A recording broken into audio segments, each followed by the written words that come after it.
George is not, if George is not there, Member Lubres, I think Vice Chair is present. So Vice Chair, I am going to, without any objections, turn over to you as presiding tonight. All right. No objections? Thank you very much, sir. All right. We are starting the May 1, 2025 meeting of the Police Accountability Board.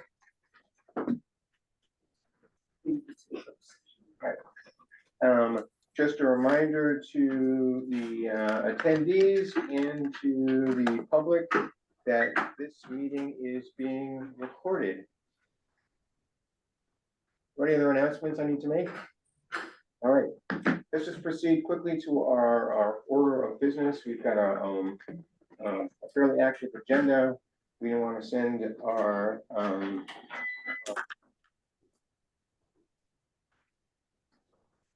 guests here today.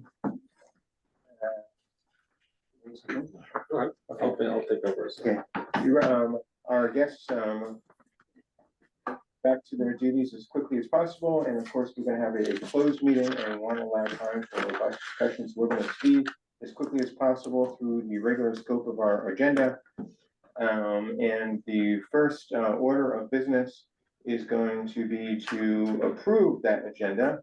Have members of the board had a chance to take a look at it? Any comments about the agenda before we move to approve it? Do we have a motion to approve the May 1 agenda? I move to approve the May 1 agenda. Thank you. Second. All right, move to a vote. All those in favor of approving the agenda for tonight's meeting, please raise your hand and say aye. All right. Alicia, are you with us and support the agenda? I am. Thank you. Yes. Sherry, you on board too? On board. All right. Now let's please take a look at the minutes for the April 17th meeting. Those have been shared with the members of the PAB.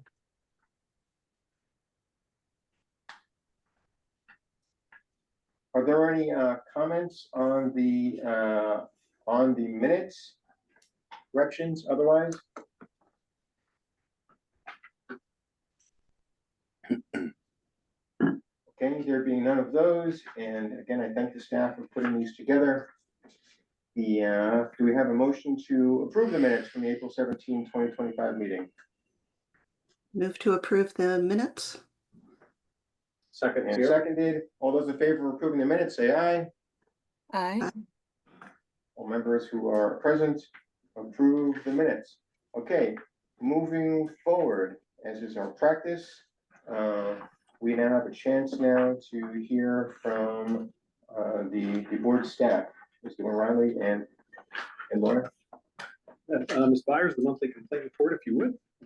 Yes, this is the monthly complaint report for April 2025. We received 6 complaints through the portal. 5 were defined as eligible by Montgomery County Department of Police and are currently under investigation.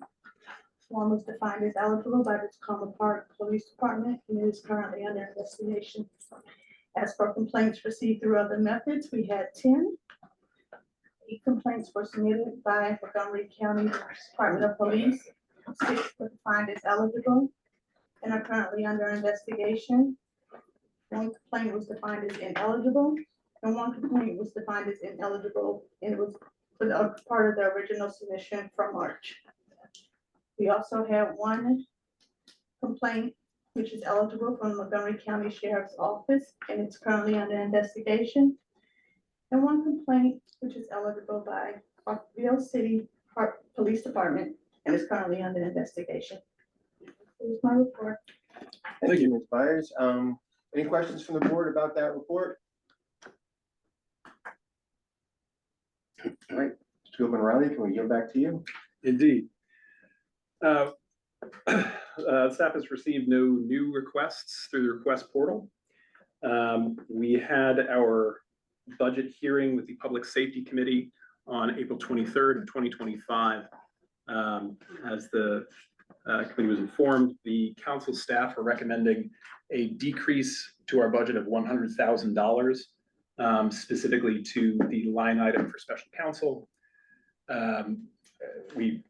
The staff made a recommendation that the county executive's recommended budget be followed in that respect, and offered some of our projected needs for that field. Ultimately, the Public Safety Committee forwarded that possible cut as two tranches of $50,000 rather than a single cut of $100,000. We're waiting for council staff to inform us when the final hearing will be. We'll have one more chance to briefly explain our needs. Of course, as has been brought up throughout the budget hearings, the county is facing a lot of budget constraints this year. As an upcoming event, Sheriff, we informed the staff and want to inform you all next week, May 7th, 2025 at 10:30 a.m. There will be the Montgomery County Fallen Officers Memorial Ceremony that will be held at the Public Safety Headquarters in Gaithersburg. That event is open to the public. You are welcome to attend, as is anyone who's watching or views this recording between now and then. Just an opportunity to come and pay respects for those who have lost their life in line of duty. Where's that going to be? The Public Safety Headquarters in Gaithersburg, that's at 100 Edison Park Drive.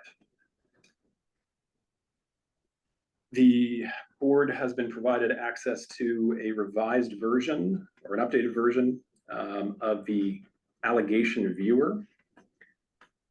Specifically, this tool now has three different tabs: an allegation viewer, a case viewer, and a discipline viewer. This internal tool will allow you to, for the allegation viewer, show each individual allegation of misconduct considered by the ACC in its opinions through Q4 of 2024. That includes the year and quarter of the decision, the agency, the alleged policy violations, the outcome as to each alleged violation, the violation category and level if that allegation was administratively charged, and the PAB category assigned to the rule that was alleged to have been violated. Of course, the board's assignment of categories to charges is still ongoing, so currently those will read as pending assignment. The case viewer shows a summary of each case in which the ACC has issued an opinion through Q4 of 2024, including the year and quarter of the decision, the agency, some case metrics, including the number of respondents, the number of respondents charged, the number of allegations, the number of allegations resulting in an administrative charge, the number of allegations resulting in an exoneration, and those that were deemed unfounded. There's also time metrics, so the number of days from the alleged incident to the date on which the ACC issued its opinion, the number of days from the complaint to the date on which the ACC issued its opinion, the number of days from the time of the complaint to the date on which the LEA submitted its investigation to the Administrative Charging Committee, and the number of days from which the ACC received the investigation to the date on which it issued its opinion. Finally, the Discipline Viewer tab shows a summary of all the disciplinary recommendations made by the Charging Committee and its opinions through Q4 of 2024, including, of course, again, the agency and year and quarter of the decision, and the type of discipline recommended. There is a column there for the board members that is labeled discipline qualifier that will give you any information about any variable types of punishment or recommended punishment or discipline. So while a written counseling is just written counseling, anything that could be modified by time will be noted there. So if it's a recommendation of 1 day loss of leave or off pay or 2 or whatever happens to be, that is also available for your viewing and consideration as you work on identifying the trends. We're seeking input from other Maryland jurisdictions on a rolling basis regarding their practices for getting information about ACC outcomes and how they commit their review processes. We were able to confirm that there is not currently any statewide agreed upon standard, any statewide list of how each county is doing it. We did contact the Maryland Police Training and Standards Commission, which that body at the state level has a number of functions, most notably for the purposes of the Maryland Police Accountability Act. They're responsible for the training of trial board members. They're responsible for the training of administrative charging committees. And they're also responsible for promulgating the regulations implementing the MPAA. Their guidance has been provided to the board. Check my notes. Quick question for you. I have not taken a look at the new tool yet, which sounds great. I really appreciate it being put together. Has anyone else taken a look at it and utilized it? Well, I've taken a look at it. I think Kate may have taken a look at it as well as part of the efforts that we have ongoing to categorize these policies across departments, across LEAs. I think before I don't want to take away your time for that question, but I would want to make the confirmation with Forrest here, if I may. You're asking for input for the board on, I think what you said, for some still pending categories, or could you clarify what is pending at the moment? So if right now, if you go into the allegation viewer and which is a preview, Speaker of the Council, we expect to take a look at that during the closed session. It's relevant to our review there.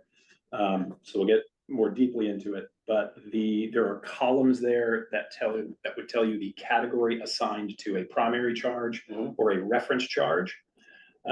Currently, those all read as pending assignment. The board voted, I believe in our last session, to approve the types of categories. The assignment of those categories to specific line item policies has not yet been approved. The ad hoc group has prepared a large number of recommendations for the board to review, but the actual textual review as a group and determination of accepting these categories for the purpose of analysis and publication is still pending. So those will read as pending assignment. That concludes the staff report. Any other questions concerning the new tool or anything else about the administrative director's report from any members of the board? Board member Hudson? Thank you, Vice Chair. So if I understand, Mr. Gilman, Riley, if I heard you correctly, this, which is, it does seem very helpful. We are actually going to be able to look at the decisions for the entirety of 2024, given this new system. Yes, this shows it, and not just 2024. All of the opinions that the written opinions that the board has received to date, which extends from the beginning of the ACC's operation to the end of Q4 2024. Okay. That data is available.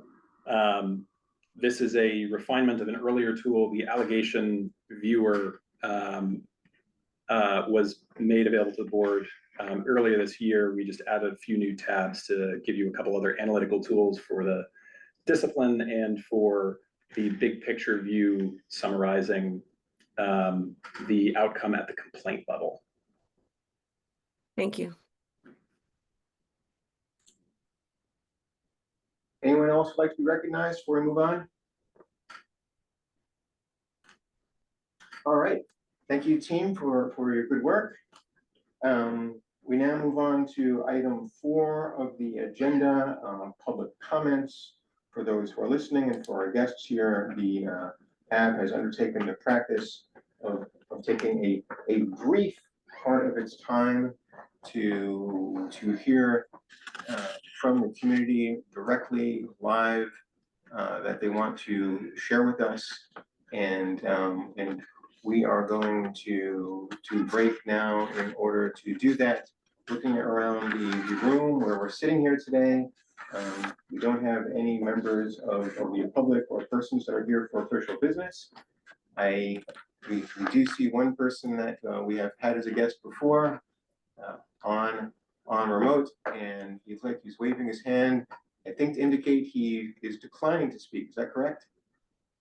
All right. Well, still, nonetheless, thank you for being here. We do appreciate your attendance and observing us. All right. Moving on to the fifth item of the agenda. Again, for members of the public who are present or who might view the recording of this later, the legislation which created the Police Accountability Board wisely includes the a quarterly meetings with the chiefs of the law enforcement agencies of the county. And today we're having one such meeting. It's an opportunity to hear views and perspectives and to ask questions and to have questions asked of us that we will answer to the best of our ability. And we're going to proceed to that portion now. I'd like to give an opportunity for just a quick go around to introduce each other. I know we've probably done this before, and then we can proceed to the questions, absent any other objection or comments. All right. My name is Ken Kellner. I live in Silver Spring, Maryland. I am the vice chair of the Police Accountability Board.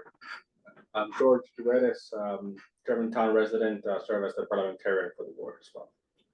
Good evening. My name is Shelley Brown. I'm special counsel for the Police Accountability Board.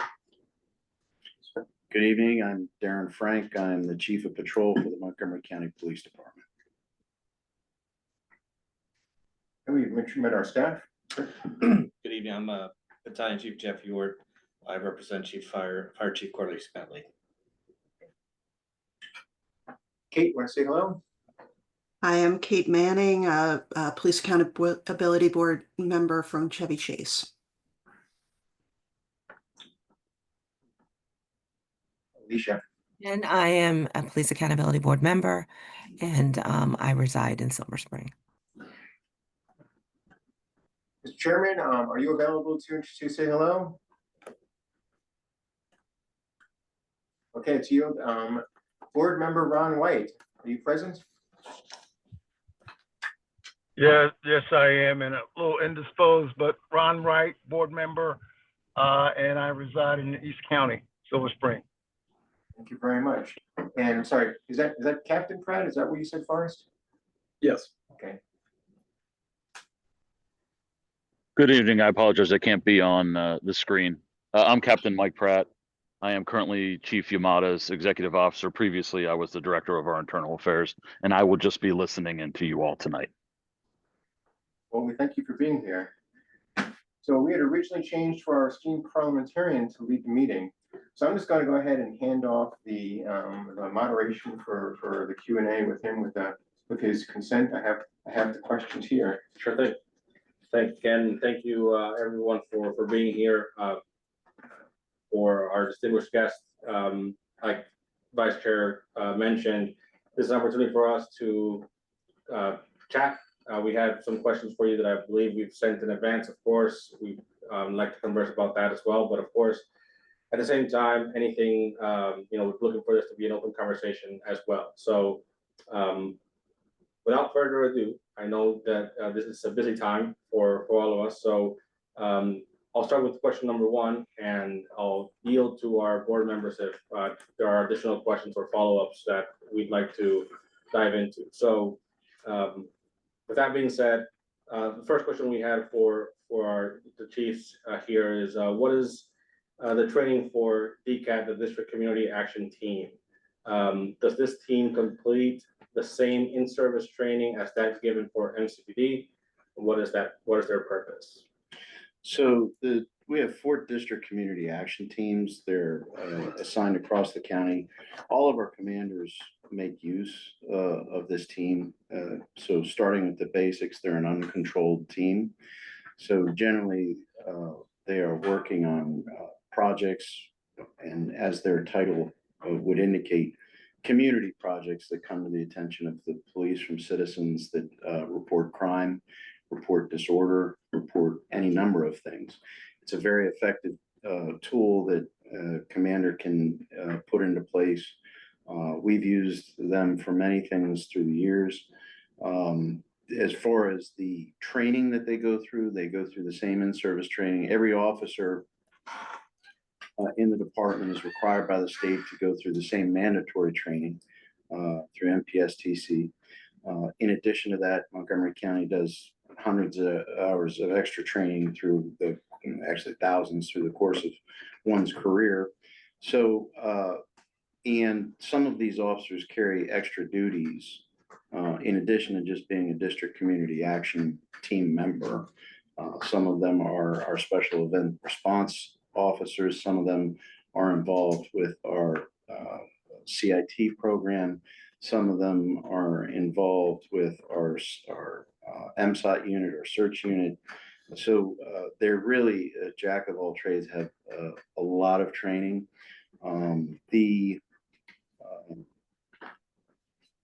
The purpose, I'll go back to the commanders. So we get complaints often from all the time from anyone from citizens to council members to businesses to schools. And unfortunately, our staffing is such that we can't dedicate a patrol officer who is answering one of the 200,000 plus calls we get a year. So the commander is able to, and some of these issues are not simply a thing that you can solve in one day. Many of the issues that they're confronted with take weeks and months to address, and there's many strategies to address them. We've talked before in front of many groups about the fact that we cannot arrest ourselves out of a problem.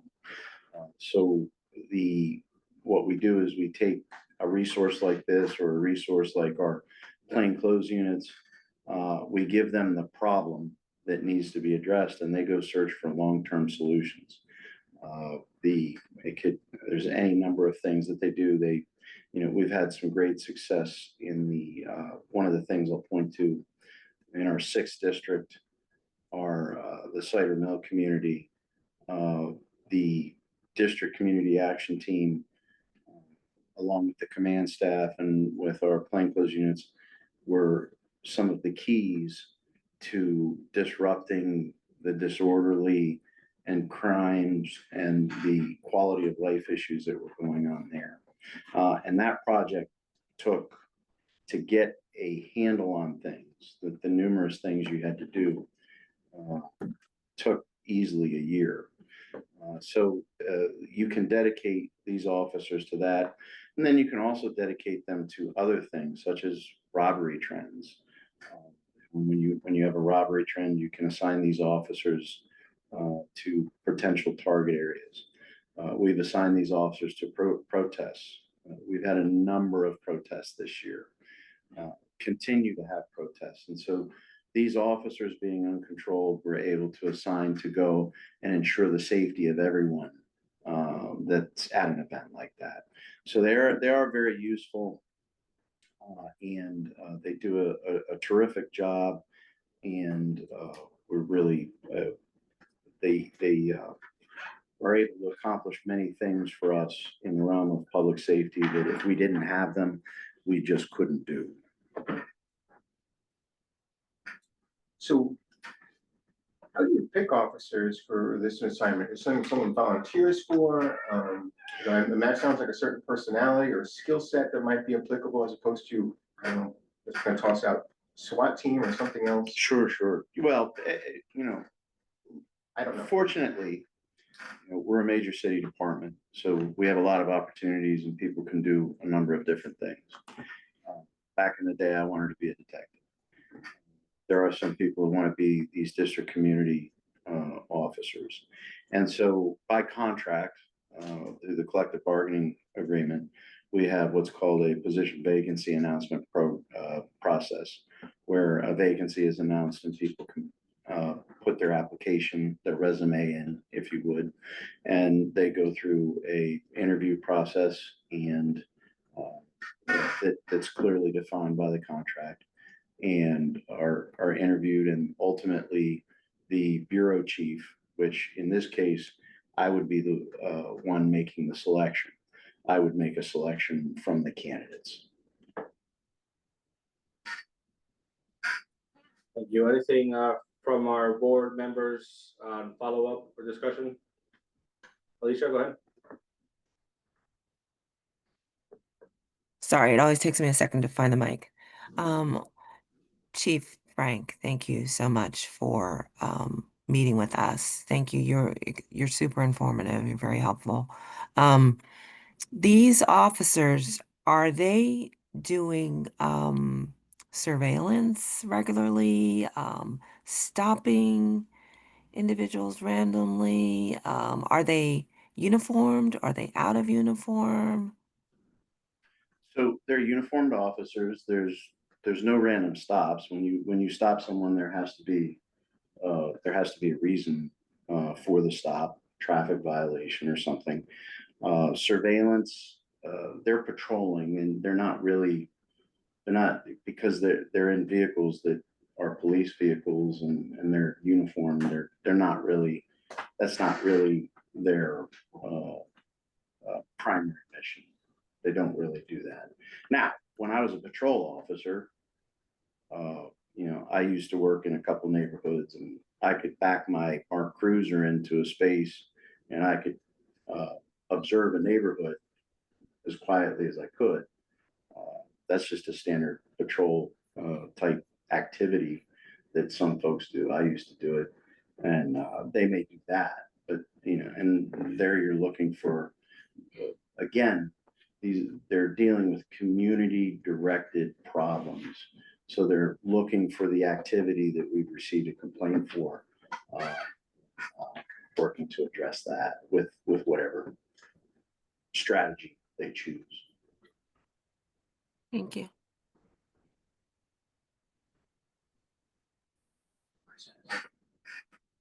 Chris? Nothing from me. Okay. Understood. Well, it's just a hand. Oh, there you go. You're good.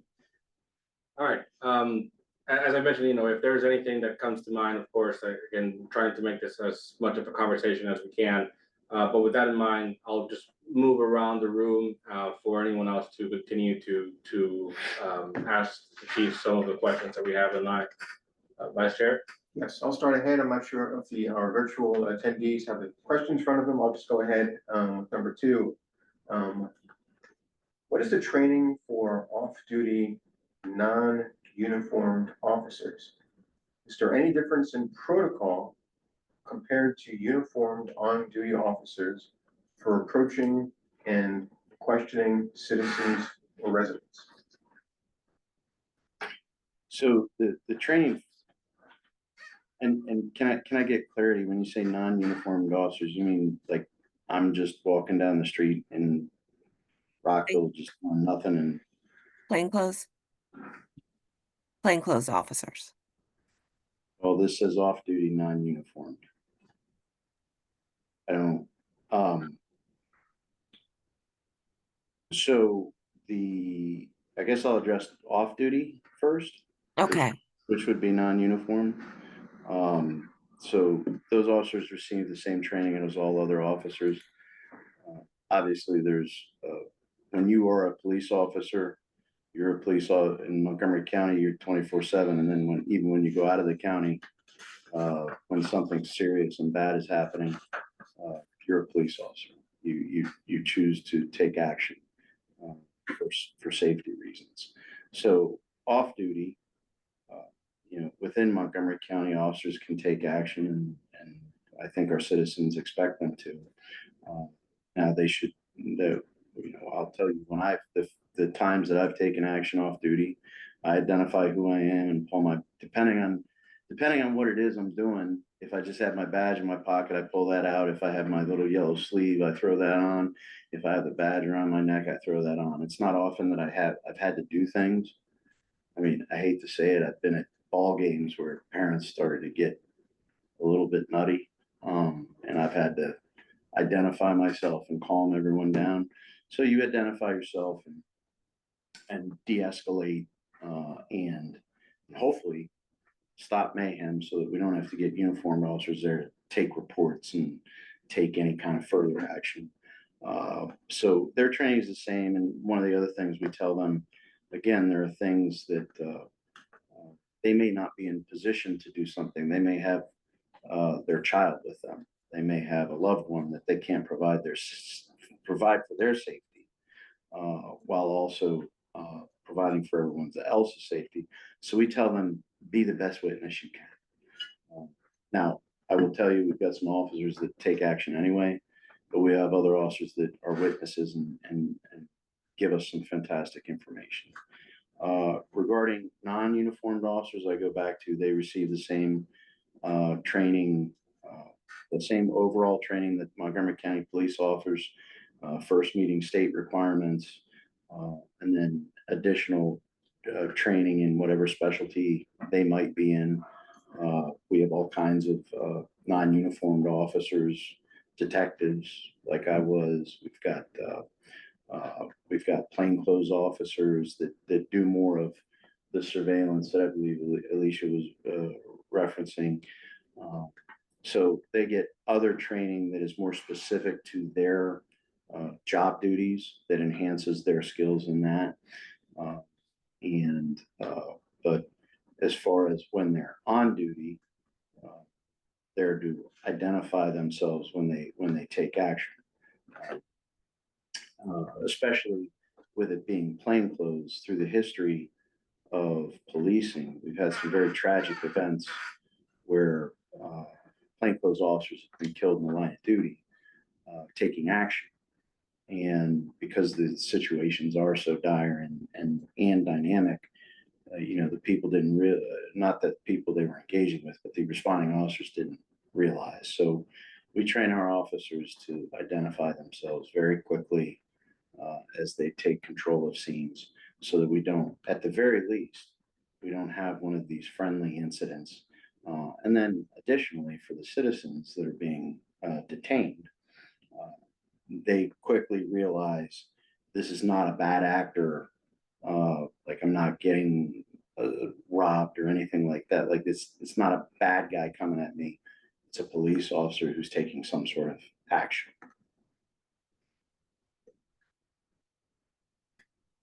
Please go ahead. If I just a related question popped in my mind. For fire rescue services, when the fire and explosives investigators go out to do their work, are they generally uniformed? Do they wear special attire? How does that work? They have uniform. They have basically black or green cargo pants and a black shirt, with the badge on it. They'll have their vest carrier with their name and ID on it. And at times they'll have maybe a cover shirt over it. So if they need to talk to someone or not be identified, but majority of the time they're easily identified. The struggle with the same thing is it's very off duty as well. Like, you want to be careful. Are you a witness or are you going to intervene? So but we train with the police who do their in service. We do the same training as they do. We have not had any events. One follow-up question for me, and this is on the same subject of training. A lot of what we have tried to accomplish as well as members as a board is to facilitate, provide avenues for citizens, for community members to be able to submit complaints if they see something, if they experience something. So, for example, they can do so via the PAB portal, PAB site. And I know that online through every LEA, there's also that option. There are, of course, think about complaints that may be some sensitive complaints or complaints that have experienced some trauma. Is there any training that occurs, or that intake staff, that intake personnel at the LEAs have gone through to sort of manage those complaints? Thinking again of any complaints that are trauma-informed complaints of the sort.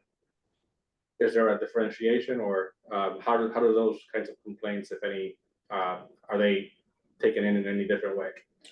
Can you just clarify what you mean by trauma-informed complaints? If there are complaints that perhaps, Kate, this is a better question for you to add context to, but if there are complaints that are coming from residents that are from a sensitive nature, complaints that involve some more, like I said, just simply just sensitive acts versus, for example, any other complaint.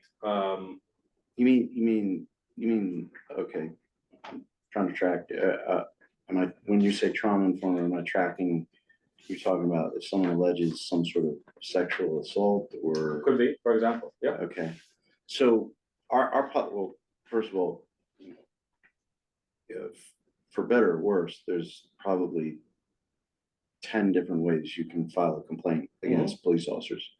I think there's perhaps one for compliments. The complaint process is well documented, both obviously through the Police Accountability Board site, through media, through our website, through policy, and policy is the most important part. So our policy makes it so that anyone bringing forward a complaint, that complaint has to be lodged. That complaint has to be documented and forwarded for review. And if you fail to do that, and this is the system now, because I will say back when I was a sergeant, back when I was an officer many years ago, if a citizen called in because they weren't happy with a situation, the shift sergeant could call them and talk through the situation and almost mediate and figure out what happened and find a resolution that at the end of the day, the citizen felt well. And the officer, the sergeant could go talk to the officer and say, hey, maybe you could have handled this better. That's not allowed anymore. Now it's very clear by policy. If someone makes a complaint, we document it and we put it through the process. So as far as, and I will tell you, as an example, we had someone allege a traumatic event, right? While they were being arrested, and it was forwarded up the chain and investigated fully, and it was not what occurred. So I go back to how we train our officers now and supervisors. You just take the complaint and you move it on, and let the process take care of itself. We do the same. I mean, same process. Now, the only thing I'll add is if there's a criminal element to it, then we would talk with, and that's part of the process. There's really no change, but if there's a criminal element to it, you would talk to the state's attorney's office and do investigations on it. Kate's hand is up. Go ahead, Kate.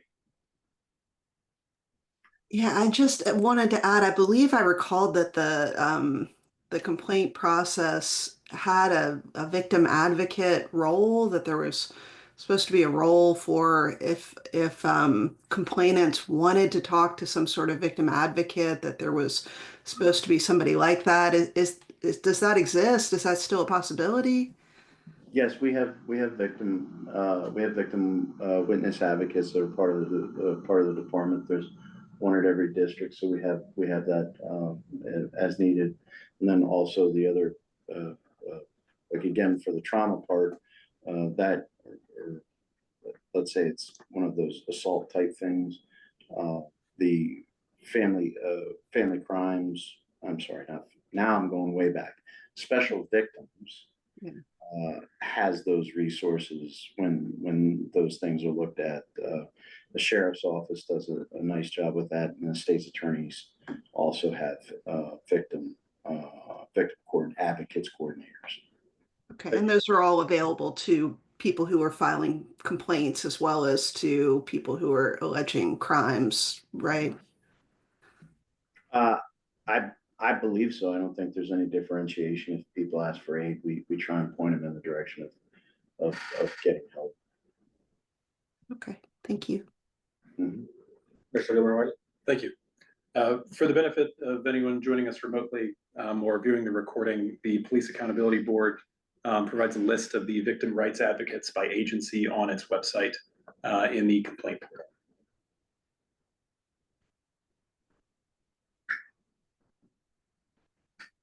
Any additional questions from the board? I was just going to mention that question 3 can kind of be addressed here as well, because Go ahead, Alicia. yeah, it could have been combined. When I said non-uniformed, again, that's someone who is not an officer and doesn't really have any familiarity with policing in that way. And so I imagine plain clothes or just out of uniform. They're off duty, they're out of uniform. What are the training procedures for de-escalation when that off-duty, out-of-uniformed officer sees the situation? I think you've already shared a bit on it, that there are instances where they may just have to assume the stance of witness. And then there are other instances in which they can take action. But what does that look like when there are those instances where they can take action? What does that look like de-escalation wise? So even off-duty officers, again, because you are a sworn police officer, you are bound by policy and training. That doesn't go away when you're off duty. So you would abide by the same use of force policy, the same de-escalation policy, and de-escalation is our first step. And we have numerous trainings. One of them being the ICAT training that we're part of. We're working to engage in ABLE training, which are two of the two premier courses in de-escalation, and that doesn't include other courses that our officers are put through. So again, they're bound by policy when they take those actions and their training, and would be so they are expected to adhere to the training, and it is really terrific training. And to be honest, taking action when you're out of uniform, like right now, I have probably 22 pounds of gear on, to include a bulletproof vest. So for me, taking action uniformed, it's slightly safer because I have my protective instruments, I have utilities that I can go to. But when you're off duty, you don't have those things. And so it becomes even more important that you de-escalate. And chances are in those situations, you don't have a backup officer coming yet, which is another part of it. So that's why de-escalation there becomes very, very important. Can you give me like an illustration, so to speak? So sorry for if my dog's barking, it's a little bit loud. Um, Assuming that they're going to identify themselves first for the person who is under distress or in distress or is causing some disruptions, they're going to identify themselves first, and then how might what kinds of things are said? Like, I'm just trying to. It's all dependent upon the situation. I will say that if it's just disorderly, we just want things to become orderly again. Now, if there's been an assault or something like that, the officers will wait for an on-duty officer. If there's a need to take a report, we'll wait for an on-duty officer. We'll just keep the situation calm until an on-duty officer gets there. So again, our purpose in taking action in those situations is to protect life and restore order, restore peace, if you would. So that's what they're looking to do. And again, there's all kinds of different things, all kinds of different directions that can go in, and we believe we have some of the best training in the nation, and a number of things that officers can choose from to de-escalate and resolve a situation and take the appropriate action. Are they given like, I'm sorry to interrupt you. Are they given like things to say? I'm assuming that they're given some. Yeah, that's part of the ICAT training. That's part of the ABLE training that they go through. They're given ideas on how to understand human psychology, if you would, the psychological condition of someone in distress and things that may or may not calm them down. We also give training on dealing with people that have autism or developmental disabilities, and give clues to officers on how they can deal with those situations. Thank you.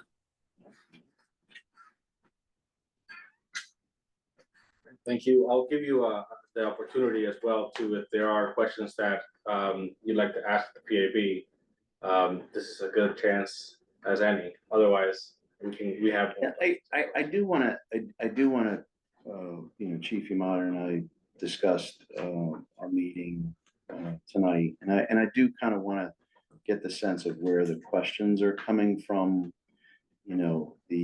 Certainly we have a great deal of respect for what the PAB's doing.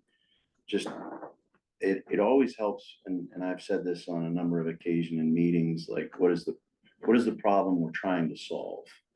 And that's how I like to approach a lot of things. Tell me what the problem is we're trying to solve, so I can, number one, best give an answer, and number two, try and help solve the problem. So these questions, and I know, I guess I'm looking for the thought process behind asking them and asking them through the PAB, just so we can understand where it's going. Yeah, absolutely. I'll give us a start off here, and I know there are a few members that might want to jump in. I think it's a great question to sort of understand, contextualize the questions, further contextualize what we're trying to ask here. I'll just go a little bit high level first, which is for us at the PAB. I think it's important to first differentiate the PAB from the ACC. We've said this enough times, but I think it bears repeating. The PAB's mission is to ascertain trends as it relates to complaints on, submitted to police officers from members of the public, to be specific. And so in that kind of mission, we want to try to understand what are some of the things, what are, for example, some of the trends that we can ascertain, but I would pose the question to our law enforcement agency partners as well. What are the trends that you're seeing in terms of complaints? Mm-hmm. The extent to which, for example, to some of the questions I have been asked here, are there reasons for additional training or different training, updates to policy, and of course, discussing those possibilities with you and other members of our law enforcement partners. So that is sort of the big umbrella under which these questions come about. And there are things, of course, that we are less familiar with, that we're seeking your guidance on, your expertise on. Things like what officers, what tools are at their disposal, what is offered to our community members, things like, what we just mentioned about those trauma-informed sort of situations. So those that might not be as specific as to why these specific questions, each of these questions are asked, but I'll yield to members of the board. I think, Alicia, you had your hand up. Feel free, please. Yes, thank you. And George, that was a very clear, helpful way of explaining how we are approaching this. It really is an objective view of what we've seen. We have the decisions that we've seen and the complaints. In reviewing those over quite a bit of time, these are questions that I had. Quite a few of these are questions that I had based on things that I had seen from findings in the decisions. So, and also things raised in the complaints that, as George stated, we needed more information on. We just don't, there are things we just don't know. Right. I did not know what DCAT was. And so now I know and what they do. And I appreciate both of those answers. That helps understand exactly. I get it now. I love questions about what we do, and I applaud you all for asking. I guess sometimes, even though we're all kind of doing something in the realm of public safety, you know, I don't pretend to know you all's business, you know. You guys obviously have asked some thoughtful questions, so you can be informed. Thank you. That's very helpful. Yeah, absolutely, absolutely. Vice Chair? Adrian? I think the reasons for the questions were articulated well. Another perspective is, hey, we come from the community, we were picked from different parts of the community to be for that. And so it's kind of an opportunity for the law enforcement agencies to say, hey, this is what we wish people in the community knew about what we do. And you have your chance to explain it. And just as Alicia said, you know, just sitting here today, I just learned, you know, about you know, particular efforts in teams, you know, which are you know, positive for you, it's positive for us, it's positive for everyone. Good. As I said, Captain Pratt used to be my sergeant on the DCAT team. I loved going to him. A very thoughtful guy that we solved a lot of problems in the first district together. But no, thank you. That makes absolute sense. I'm we're more than happy to share information. Education is key. Excellent. Yeah, agreed. And thank you for that question. I think it's important to sort of level set on what our missions are and how we're running in parallel here. With that being said, I'll yield to the board on additional questions that we may want to ask.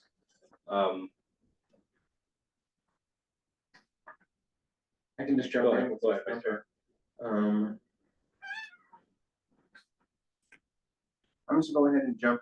I think someone else may want to ask a question for number 4 who posed it, but number 5, the question is, what is ALPR? Explain what the automated license plate reader is and how are officers trained to utilize it. Is it used only when there are grounds for reasonable suspicion that illegal activity is taking place? Is it used when the officer is on duty or only or off duty as well? So an automated license plate reader is a camera system, if you would. It's linked to a I would almost equate it to an Excel spreadsheet, a bunch of information about tags, vehicle tags. And there's multiple different types. In Montgomery County, we have a couple fixed locations, very few of those, that a ALPR would be on a pole, monitoring traffic going through an area. There are mobile units that have mobile ALPR, so a trailer on the side of the road or some other looking device that would be scanning tags as they go through. And the predominant one we have, well, we actually have 2 vehicle borne sets. One is a standalone system that links into the officer's computer. Well, they're both standalone, I apologize. But the one only does reading of tags. Those are put on the back of vehicles, and they read tags as you go through traffic, as you drive around. And then the last one, which is our newest one, is part of our mobile video system, our patrol cars. So patrol officers have both body worn camera. Well, every police officer has body worn camera, but patrol vehicles have body worn camera, and they also have a camera system in their patrol vehicle. And our latest model of that fleet 3 has LPR capability that we have running. And so that camera on a police cruiser is scanning tags. So, bless you. Bless you. And so what it's doing is it's scanning the tag and it's cross-referencing it with a download that says a tag could be wanted, stolen vehicle, or the vehicle could be stolen, a tag could be stolen, there could be a felony hit. Like if someone robs a bank and I, as an investigator, figure out who did it and they're wanted and I have a warrant for them, I'll go and get the warrant, the arrest warrant, and then I'll associate their tag because we need to find this person and arrest them. So I'll associate a tag. The ones we've had a lot over the last 2 years, if you know, carjackings kind of went through the roof, right? We would, if we had tag information to go with that, we would put a felony vehicle hit in the system. So these cameras link it up with that. There's also, it can also, if you have serious violations with MVA, it can hit those violations and say, this person has no insurance. They've been in an insurance violation for, well, you would get that after the hit, that they're driving around without insurance. The registration's been dead for 2 years, which are all problems. So the officers can look at those hits, and sometimes it's really good because they'll see the car right away. Sometimes the car is going the other direction and they can't get around and take action. Certainly for the felony hits, you know, when we're looking for stolen cars, felony cars, the officer will let people in his area know, his or her area know, hey, I just got a hit on this car. It's somewhere around 355 and Nicholson.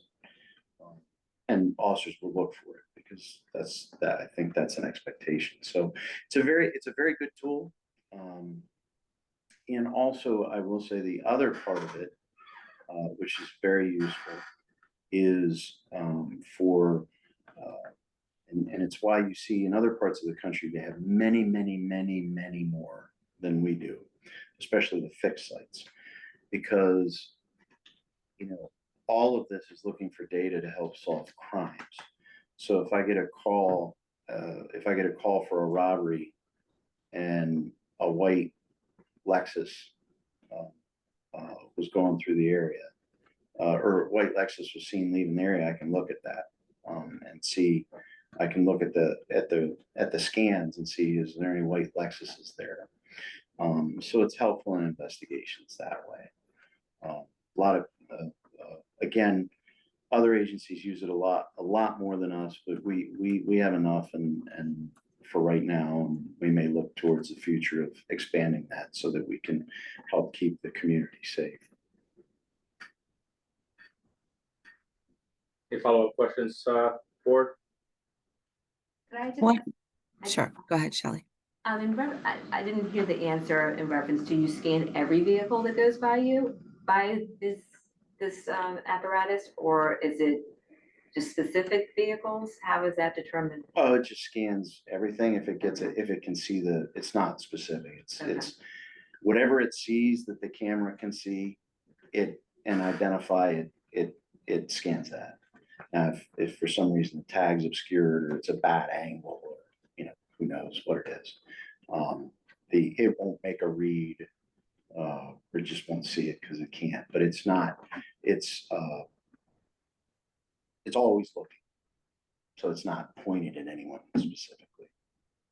And that information sent directly to a source, like if it is a hit on a felony, this person is alleged to own this vehicle, it's felony warrant. Mm-hmm. Do you get that information in real time, or how does that work? Yeah, it hits an alert on the computer because it's linked to it's scanning the file download, and so it gives a hit on the computer so the officer can immediately start looking for where the car is. It'll give the description, and it'll give the very basics. To a white Lexus wanted for a felony robbery, possibly driven by Darren Frank. Thank you. I hope not. Hopefully not. Alicia? Yes, so in the event of any errors that may occur with the ALPR,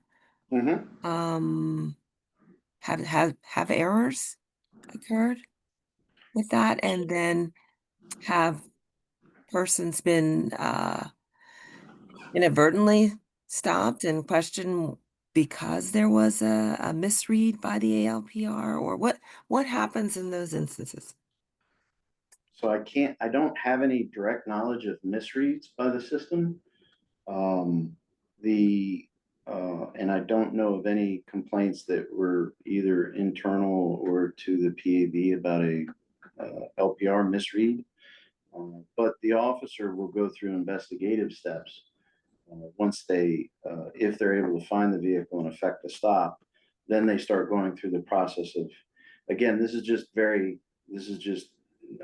basic information. It's good information. But then you have to go through and, okay, what's the VIN? All right, you got the tag here, the VIN here, does the VIN match the tag? It's on a black car, it's not on a white car. And so the officer will start going through that investigative process, process of elimination, if you would, until they have confirmed, like even for a warrant, if I stop Darren and Darren's wanted, I still have to call, or I still have to have our records division call the other jurisdiction or our own jurisdiction to confirm that that warrant is actually still good. Because I will say, we have had instances where agencies have not taken a warrant out of the system. And so a person was still actively wanted. And this is one of the fail safes, right? Because we don't take people and, people make mistakes, right? So we have to actually go through and someone actually go touch the warrant and say, yep, it's still, and even beyond that, they got to look at it and say, okay, there's a warrant here from the state. And I heard this the other week. There's a warrant here from the state of New York. It's non-extraditable outside of the state of New York. And so at that point, the officer will likely write a police information report just because they interacted with this person based on this warrant. But there are warrants like that out there that are non-extraditable, and we can't take action on it once we go to confirm it. Very helpful. Thank you. Mhm. Yeah, I think put it another way too. I mean, going back to what we were discussing about the mission of the PAB and sort of the contextualizing of it. I think from the questions that I'm hearing here, I think we're trying to get at whether there are perhaps guidelines for not tracking persons that are not suspected of having committed a crime. Of course, since there's some investigative procedures, this is all automated. So just to make that clear. But from our perspective too, I think it would be worth understanding whether there is anything, for example, as it relates to the public. Does the LEA, Montgomery County Police Department specifically, are we informing members of the community about how this technology is being used? Or are there mechanisms for the public to provide, for example, feedback or any concerns, things like that? Well, certainly we have the PAB, the ACP, right. The complaint process. If someone was pulled over, and it was a mishit.